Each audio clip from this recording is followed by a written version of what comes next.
नमस्ते मंडळी, आज आपण रेस्टॉरंट स्टाईल अंडा करी कशी बनवायची हे पाहणार आहोत. अगदी रेस्टॉरंटसारखेच टेस्ट येईल याला. तर तुम्ही हा व्हिडिओ पूर्ण बघा. इथे मी अंडे घेतलेले आहेत. हे अंडे पहिलेच मी बॉईल करून घेतलेले आहेत. आता आपण यांचे साल काढून घ्यायचे आहेत. हे बघा, अशा प्रकारे मी यांचं वरचे साल काढून यांना एका साईडला पहिले ठेवून देते. त्यानंतर आपण इथे मसाला करता इथे मी कांदे घेतलेले आहेत. मोठे 2 कांदे घेतलेत मी, टोमॅटो घेतलेला आहे, लसूणच्या पाकळ्या घेतल्या आणि सुकं खोबरं घेतलेलं आहे. आता आपण हा मसाला ना शेकायचा नाही आहे. आज आपण वेगळ्या पद्धतीने ही भाजी बनवायची आहे, म्हणजे अगदी रेस्टॉरंट स्टाईल आपल्याला ही भाजी लागेल. इथे मी थोडेफार खडे मसाले पण घेतलेले आहेत. तुम्ही तुमच्याकडे जे पण खडे मसाले अवेलेबल असेल ते तुम्ही घेऊ शकता. इथे मी सगळ्या प्रकारचे थोडे थोडे घेतलेले आहेत. तर आता आपण एक वेगळ्या पद्धतीने म्हणजे अगदी हॉटेलसारख्या टेस्ट येईल अशी बनवणार आहोत. इथे मी उकळतं पाणी ठेवलेलं आहे. पाणी आपलं छान उकळले तर त्या पाण्यामध्ये आपण सगळे कांदा, टोमॅटो, लसूण, खोबरं हे सगळं आपण याच्यामध्ये टाकून द्यायचे आणि आपण जे खडे मसाले घेतलेले आहेत ना ते सुद्धा आपल्याला ह्या पाण्यात उकळून घ्यायचे आहे. आता आपल्याला हा मसाला ना 5 ते 10 मिनटं उकळून घ्यायचा आहे. म्हणजे अगदी पूर्ण फ्लेवर त्याच्यामध्ये उतरेल आणि हे आपण उकळलेलं जे पाणी असेल ना ते आपल्याला टाकून नाही द्यायचं, ते पण आपल्याला नंतर वापरायचं आहे. हे बघा, अगदी छान उकळी आलेली आहे, तुम्ही पाहू शकताय. आता आपण हा पूर्ण मसाला एका चाळणीच्या साहाय्याने गाळून घ्यायचा आहे आणि त्याच्यातलं जे पाणी आहे ते पण आपण वेगळं काढून ठेवायचं आहे. त्या पाण्याचा उपयोग आपण पुढे करूया. हे बघा, अशा पद्धतीने मी पूर्ण मसाला याच्यात काढून घेतलेला आहे. आता आपल्याला पूर्ण मसाला थंड केल्याशिवाय वाटायचा नाही आहे. जास्त गरम असल्याकारणाने वाटला जाणार नाही. इथे मी सगळे अंडे पण सोलून घेतलेले आहेत, तुम्ही पाहू शकताय. आता त्याच्यासोबत खाण्याकरता मी पराठेसुद्धा बनवणार आहे. त्याकरता मी इथे पीठ मळून ठेवलेलं आहे पराठ्यांचं. आता हे पण रेस्टवर ठेवूया. आता आपण मिक्सरच्या भांड्यामध्ये आपला मसाला थंड झालेला आहे, आपण तो वाटून घ्यायचा आहे. हे सगळे मसाला मी याच्यामध्ये ट्रान्सफर करते मिक्सरच्या भांड्यामध्ये. आता आपण याच्यामध्ये मसाले टाकूया थोडेफार. इथे मी धन्याची पावडर टाकते 1.5 चमचा. लाल तिखट टाकूया आपण. तुम्ही तुमच्या आवडीनुसार कमी जास्त तिखट करू शकतात, कारण आपण याच्यामध्ये खडे मसाले पण ॲड केलेले आहेत ना म्हणून. थोडेसे हळद टाकूया, जिरं टाकूया आपण 1 चमचा आणि आपण हा सगळा मसाला अगदी छान याची बारीक फाईन पेस्ट करून घ्यायची आहे. याच्यामध्ये मी बिलकुल पाण्याचा वापर केलेला नाही आहे. पाणी न टाकता मी हा मसाला पूर्ण वाटून घेतलेला आहे. हे बघा, अशा पद्धतीने आपल्याला मसाला पूर्ण पाणी न टाकता वाटून घ्यायचा आहे, म्हणजे आपल्याला पुढे शेकताना सुद्धा पटकन शेकला जातो. इथे एक कढई ठेवलेली आहे मी. कढई छान तापू द्यायची. त्याच्यामध्ये आपण तेल टाकूया. इथे मी 3 ते 4 मोठे चमचे तेल टाकते. तेल आपल्याला थोडं गरम होऊ द्यायचं आहे.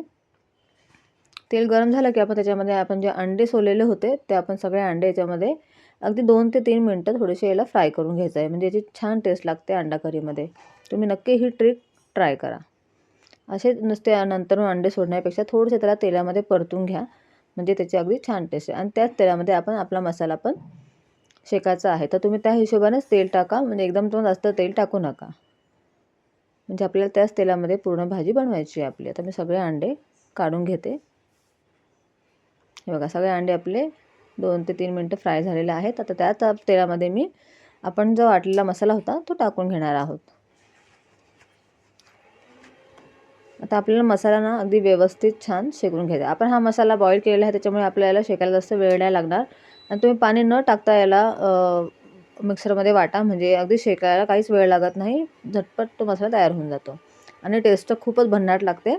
आता इथे ना आपल्याला अंडे टाकण्याच्या पहिले अंड्यांना असं थोडं थोडं वरतून आहे ना कट मारून घ्यायचं, म्हणजे आपण जो मसाला शेकलेला आहे, आपण जेव्हा मसाल्यामध्ये अंडे टाकू तेव्हा त्या अंड्यांमध्ये अगदी ग्रेव्ही छान जाईल आणि टेस्ट पण छान येते अंडा करीला. तर अशा पद्धतीने मी सगळ्यांना कट मारून घेतलेला आहे. बघा, आपला मसाला पण छान शेकला गेला, तुम्ही पाहू शकताय. तेल अगदी मस्त सुटलेलं आहे. आता आपण थोडंसं याच्यामध्ये पाणी टाकायचं आहे. तर इथे आपण जे पाणी गाळलेलं होतं आपल्या मसाल्यांचं, तेच पाणी मी इथे थोडं थोडं करून वापरणार आहे. तुम्हाला जर थोडी पातळ हवी असेल तर तुम्ही अजून पाणी टाकून थोडीशी पातळ करू शकतात, पण इथे मी थोडीशी घट्ट ठेवलेली आहे. मी अगदी रेस्टॉरंट स्टाईल बनवते, म्हणजे थोडंसं मी इथे घट्टपणा आणलेला आहे. तुम्ही पातळही करू शकता. इथे मी एका साईडला पराठासुद्धा बनवून घेतलेला आहे. हे बघा, मस्तपैकी पराठ्यासोबत ही अंडा करी खूप टेस्टी लागते. तुम्ही भाताबरोबर सुद्धा हिला खाऊ शकतात. हे बघा, अशा पद्धतीने मी मस्तपैकी पराठा शेकून घेतलेला आहे. चला, आता आपला पराठासुद्धा रेडी आहे. आता आपण आपली भाजी बघूया. आपला मसाला झालेला आहे. तुम्ही पाहू शकता अगदी मस्त तेल सुटले. थोडंसं याचं झाकण ठेवा, कारण की झाकण ठेवल्यामुळे काय होतं मसाला उडत नाही, त्याच्यामुळे मी नेहमी झाकण ठेवते. आता आपण जे अंडे जरा कट मारून ठेवलेले आहेत ना, ते आपण सगळ्या याच्यामध्ये सोडून द्यायचे आहेत. बघा बरं किती छान टेक्स्चर आलेलं आहे मसाल्याला आपल्या. आणि ही भाजी एकदम छान बनली होती. तुम्ही नक्की ट्राय करा ही रेसिपी. मसाला शेकण्यापेक्षा ना तुम्ही असं उकडून मसाला वाटून भाजी तयार करून बघा, अगदी टेस्टी लागते. थोडंसं मीठ टाकूया आपण चवीपुरतं याच्यामध्ये. अगदी रेस्टॉरंट स्टाईल ही भाजी लागते. याच्यामध्ये कुठल्याही प्रकारचा मसाला टाकायची गरज नाही पडत. खडे मसाल्यामुळे याला छान टेस्ट येऊन जाते आणि इतका छान याचा सुगंध दरवळत होता मसाल्याचा. बघता बरोबरच खावीशी वाटणारी ही अंडा करी आपली बघा बरं तयार झालेली आहे. अगदी छान. आता आपण ना काय करणार आहोत, याच्यामध्ये अंडे टाकल्यावरती याला आपण अजून थोडं 1 ते 2 मिनिटांना झाकून ठेवूया, म्हणजे अगदी व्यवस्थित ग्रेव्ही ना त्या अंड्यामध्ये जाईल आणि अगदी छान याला टेस्ट येईल. अगदी 1-2 मिनटं झालेले आहेत. आपली भाजी पण तयार आहे. तुम्ही पाहू शकता किती मस्त टेक्स्चर आलेलं आहे आणि अगदी छान तेलसुद्धा वरती आलेलं आहे. आता मी याला थोडीशी घट्ट राहू देणार आहे. तुम्हाला लागेल तर तुम्ही थोडंसं पातळही करू शकतात. हे बघा आता आपण याच्यामध्ये मस्तपैकी कोथिंबीर टाकूया. आता आपली भाजी पूर्णपणे तयार झालेली आहे. वाटते की नाही खावीशी, तर तुम्हीसुद्धा ही रेसिपी नक्की ट्राय करा. आता आपण प्लेटिंग करूया. इथे प्लेटमध्ये मी भाजी काढलेली आहे आणि खूप टेस्टी लागते ही.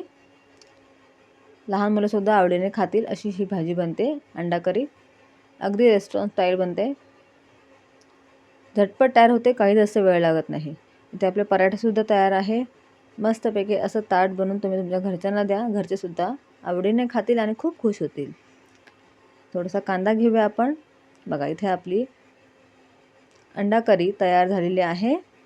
जर तुम्हाला आजचा माझा हा व्हिडिओ आवडला असेल तर माझ्या व्हिडिओला नक्की लाईक करा. जर तुम्ही माझ्या चॅनलवरती नवीन असणार तर सबस्क्राईब करायला विसरू नका आणि बेल आयकॉनवर क्लिक नक्की करा, म्हणजे माझ्या प्रत्येक व्हिडिओचं नोटिफिकेशन तुम्हाला लवकरात लवकर मिळेल. व्हिडिओ आवडल्यास लाईक, शेअर, सबस्क्राईब नक्की करा. Bye bye.